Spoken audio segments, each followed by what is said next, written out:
Hi. From this chapter onwards, we're talking about the next chapter, जो कि है utility. Utility is our third chapter in our series. सबसे पहले हमने करा था budget lines, उसके बाद हमने करा preferences, और अब हम कर रहे हैं utility. And after utility, we will do choice. जो preferences है, utility और choice है, they are very interconnected, जैसे मैंने पहले बोला था. और काफ़ी सारी चीज़ें जो हैं जो हम यूटिलिटी में करेंगे वो सारी की सारी हमने प्रेफरेंसेस में कहीं ना कहीं करी हुई हैं, but we are reiterating them and we are taking them a few steps forward. अगर आपको प्रेफरेंसेस अच्छे से समझ नहीं आया है तो यूटिलिटी नहीं आता है, यूटिलिटी नहीं आया है तो चॉइस नहीं आएगा. तो इसलिए बहुत इंपॉर्टेंट है कि आप प्रेफरेंसेस को एक बार और अच्छे से कर लो अगर आपने अभी तक इतने अच्छे से नहीं करा है. I want to start with a very simple thing. हम लोगों ने लास्ट चैप्टर में प्रेफरेंसेस की बात करी थी. Let's suppose this is my set of preferences. Preferences can be, I like oranges, that's my preference. I like apples, my preference. I don't like ice creams, my preference.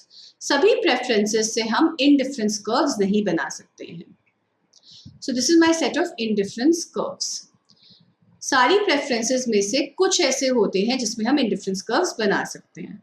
I like apples and oranges both, but I am a little more skewed towards Apple, and I like the bundles of 3 apples and 2 oranges and 2 apples and 3 oranges. You can make them in a IC. So ये वाली preferences ऐसी थी जिसको हम IC में plot कर सकते हैं. उसके बाद हमारे पास कुछ ICs ऐसे होते हैं जिसका हम यूटिलिटी फंक्शन निकाल सकते हैं. So you see, I have lots and lots and lots of kind of preferences. जितने इस दुनिया में लोग हैं उतनी तरह की हमारे पास preferences हो सकती हैं, लेकिन सब preferences में इतना meaning निकालना, इतना logic निकालना या इतनी complete होना कि उनके ICs बन जाए, ये ज़रूरी नहीं है.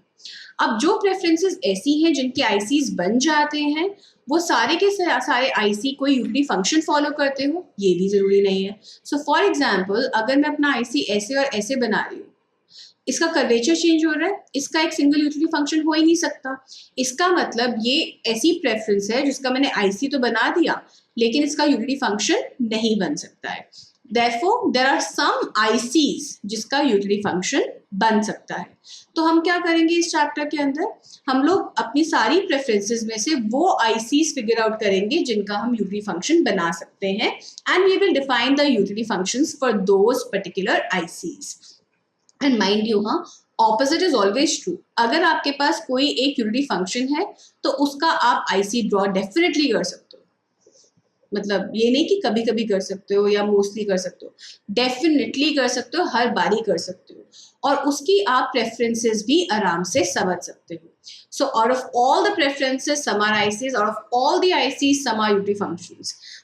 All the utility functions are always, we can always plot their ICs, and all of the ICs we can always figure out their preferences. So what is a utility function? A utility function is a way of assigning a number to every possible bundle, every possible consumption bundle. A number to every possible consumption bundle. Such that जो preferred bundles हैं उनके पास larger utility हो और जो non सो preferred bundle हैं उनके पास smaller utility. तो utility function का मतलब होता है कि मैं किसी भी IC को एक मैथमेटिकल फंक्शन में डिफाइन कर पाऊँ. मैथमेटिकल फंक्शन में अगर मैं डिफाइन कर पाऊंगी तो जब मेरे पास कोई भी एक कंजम्पशन बंडल होगा, 3, 2, 1, 6, these can all be consumption bundles ना.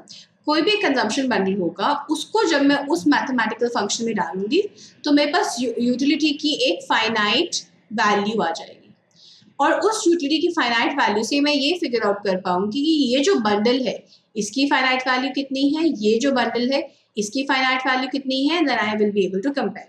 तो अगर इसकी ज़्यादा है then I would be able to rank that this bundle is preferred to this, and so on and so forth. That is what a utility function means.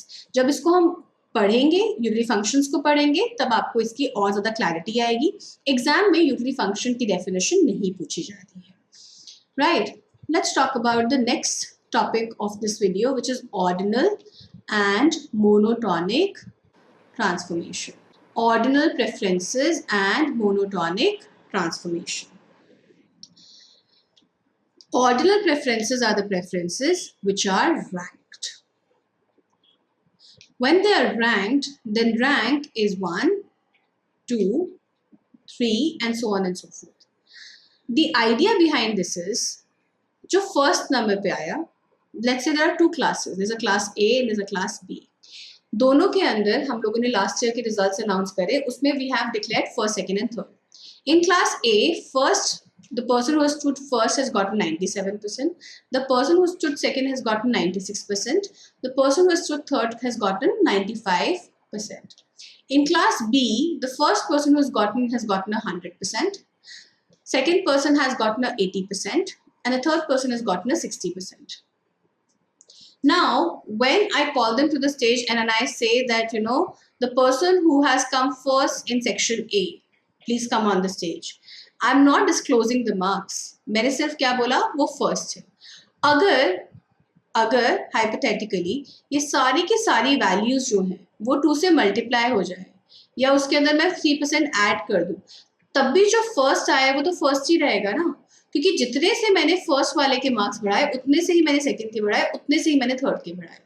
So let's suppose कि आज school वाले announce करते हैं, board वाले announce करते हैं कि exam बहुत टफ था, जिसकी वजह से हम ग्रेस मार्किंग करेंगे और सबकी हम ग्रेस मार्किंग में 1% बढ़ाएंगे.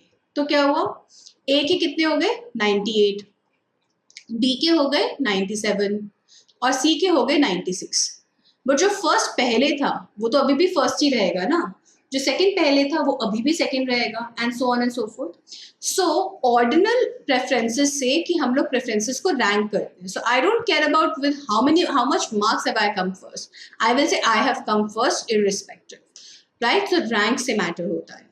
Second is monotonic transformation, which means कि अगर मैं सबको एक कॉन्स्टेंट चीज से बढ़ाती हूँ, if I have a certain rank and I increase the absolute number जो मेरे पास, जिसकी वजह से मेरे पास वो रैंक आई है, चाहे वो 97, 96 से 95 है, I increase the absolute number by the same way for every number. तब क्या होगा, my rank does not get disturbed. मेरी रैंक जो है वो वही रहती है. My rank does not get disturbed. मेरी रैंक वही रहती है जो पहले थी, क्योंकि मेरी रैंक जो है वो डिस्टर्ब नहीं होती है. My rank does not get disturbed. इसीलिए इस कॉन्सेप्ट को हम बोलते हैं monotonic transformation. Monotonic transformation. So what is monotonic transformation? Monotonic transformation is transforming a function in such a manner to its positive higher value such that कि जो rank है हमारी वो disrupt नहीं होती है. But there is something called monotonic functions also. There is something called monotonic functions also. So monotonic functions क्या होते हैं? Monotonic functions होते हैं जब कोई भी फंक्शन सिर्फ एक ही डायरेक्शन फॉलो करता है, उसको हम मोनोटॉनिक फंक्शन बोलते हैं. सो सपोज मेरा ये वाला फंक्शन है, this is rising forever, this is monotonic. मेरा फंक्शन ये है, this is falling in then rising, this is not monotonic, this is monotonic. So monotonic function होना बहुत जरूरी होता है, right? So monotonic transformation is that transformation which preserves the order. Monotonic transformation is that transformation which preserves the order. So I'm taking the example from the book only. जो back questions हैं, उसका question number 2 के मैं कुछ parts कर रही हूँ आपके साथ. Let's do part A. ठीक है? It says U is equal to 2V minus 13. Monotonic transformations में हम सिर्फ एक चीज़ करते हैं, हम डिफ्रेंशिएट करते हैं उसको partially with respect to each other. तो डिफ्रेंशिएशन के बाद जो हमारे पास आता है, अगर वो ग्रेटर देन 0 है तो वो यस, वो मोनोटॉनिक ट्रांसफॉर्मेशन है, पॉजिटिव, अदरवाइज वो नहीं है. इसको I want to prove for a clarity in your head. हम क्या करेंगे, हम एक वैरायटी ऑफ बंडल्स लेते हैं. हम एक यूटिलिटी फंक्शन एज्यूम करते हैं, उसके साथ हम बंडल्स लेते हैं, उस बंडल से हम ओरिजिनल यूटिलिटी देखते हैं और हम ट्रांसफॉर्म यूटिलिटी देखते हैं क्या है. So let's suppose my bundle is 2, 3. From the function xy, the utility from 2, 3 is 6, 2 into 3.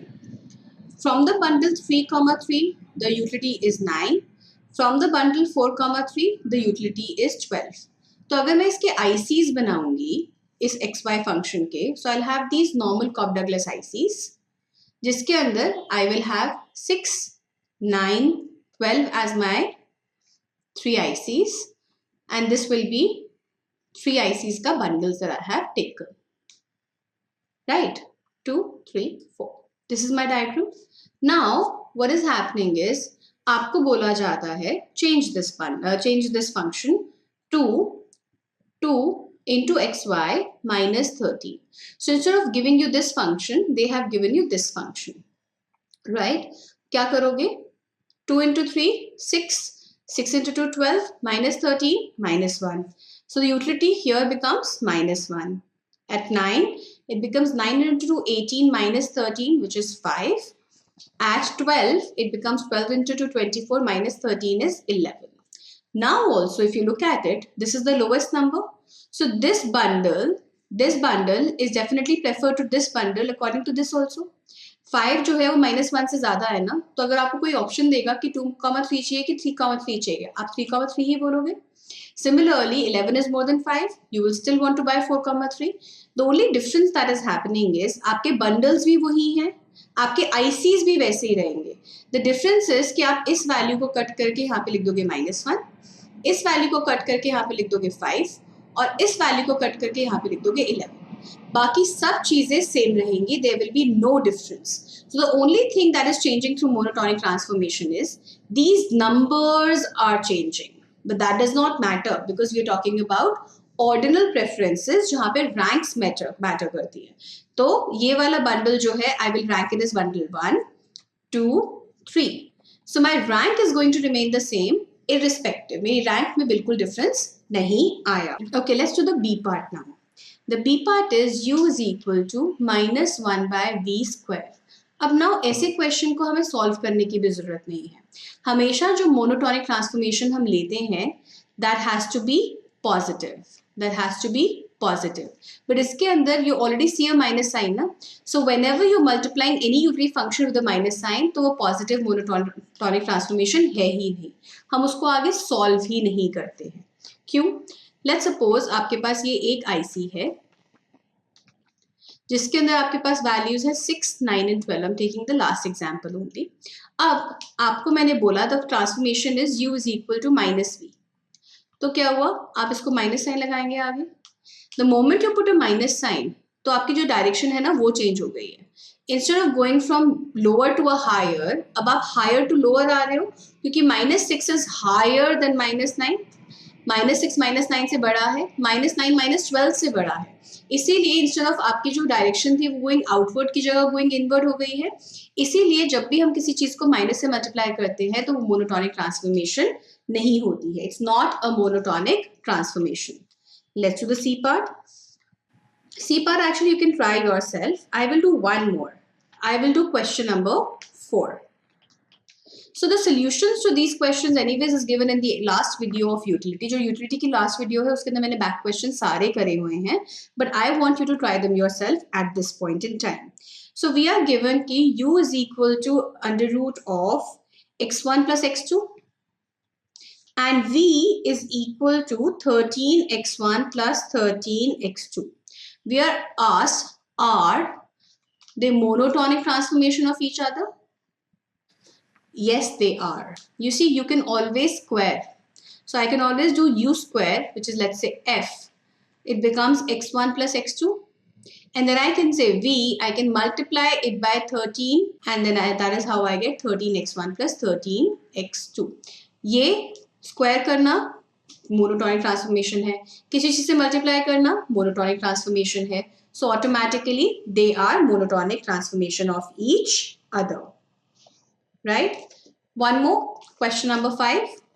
So we are given v to be equal to x1 square plus 2x1 under root x2 plus x2, and u is equal to x1 plus x2 under root. So we are asked, are they monotonic transformation of each other? Yes, they are. Let's do u square. That becomes x1 plus root x2 the whole square, which is nothing but x1 square plus x2 plus 2x1 under root x2. So once you actually get the hang of monotonic transformation, it's really easy to figure out a simpler version of the utility functions, and that anyways helps us solve the questions. So जो आपका second question है उसके बाकी parts आप solve करिए और हमारे video के साथ क्रॉस चेक करिए कि आपका आंसर ठीक है कि गलत है। मोनोटॉनिक ट्रांसफॉर्मेशन के ऊपर डायरेक्टली क्वेश्चन भी आता है। कई बार क्वेश्चंस के अंदर वो यूनिटी फंक्शन आपको ऐसा दे देते हैं जिसके अंदर उनकी एक्सपेक्टेशन होती है कि आप उसको मोनोटॉनिकली ट्रांसफॉर्म करके अपने सिंपलेस्ट फॉर्म में लेके आके उसको सॉल्व करेंगे। We will do such kind of questions later in the rest of the videos. Thank you.